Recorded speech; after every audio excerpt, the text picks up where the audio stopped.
One day ago, I recorded a conversation in Spanish, en español, and I spoke about following Jesus, the importance of learning and following Jesus, learning with Jesus and following Jesus.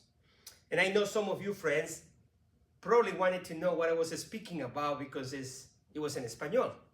But today I'm going to do a recap of what I said one day ago on your behalf, because I do know that you wanted to know. And by the grace of God, I was sharing that sometimes we talk about followers like on Instagram, Facebook, and other apps and other virtual communications that we have, and we talk about following people. However, when Jesus talked about following, he talked about more than just liking or putting a nice heart or hands up. He was talking about a life-transforming journey. And one day ago I was talking under a tree where we celebrated an amazing event last Sunday. Today I want to read a little bit about what I read last Sunday and yesterday. And this is from the book of Luke, Gospel of Luke, chapter 9, verse 57 says, "As they were walking along the road, a man said to him, 'I will follow you wherever you go.' Jesus replied, 'Foxes have dens and birds have nets, but the Son of Man has no place to lay his head.' He said to another man, 'Follow me.'" Those two words, "follow me." But he replied, "Lord, first let me go and bury my father." Jesus said to him, "Let the dead bury their own dead, but you go and proclaim the kingdom of God."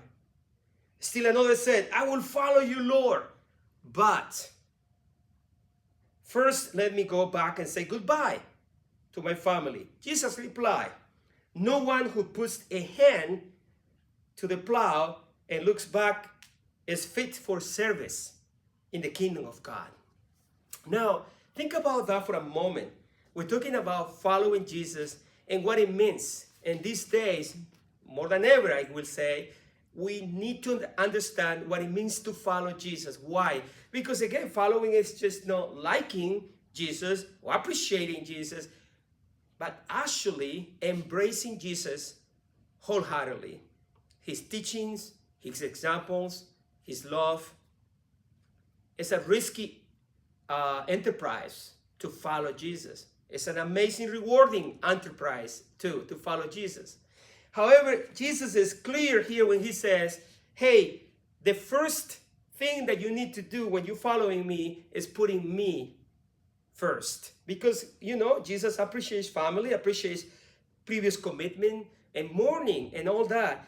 However, Jesus also saying, if you want to follow me, you have to go through a transformational process where your priorities will be altered and realigned according to the kingdom of God and my kingdom, Jesus is saying, right? So these days when we have so much going, political upheaval, financial upheaval, social upheaval, a lot of fear going on, wars and difficulties, is even more relevant, this calling of Jesus to follow. So friends, I'm just asking all of us to continue to embrace that calling and to move forward. And when we are moving forward with Jesus, we are leaving behind things. I was telling a friend, someone whom I work with, that Philippines is beautiful. However, God is calling you to Fullerton. Escuque, where I grew up from, it's beautiful, but God was calling me out of that and coming to this particular place in this particular time. So wherever you're at, Jesus is saying, would you follow me? And he will say, please, no but, because it's two words only, follow me. God bless you. This is Alfredo Delgado, serving here in Southern California.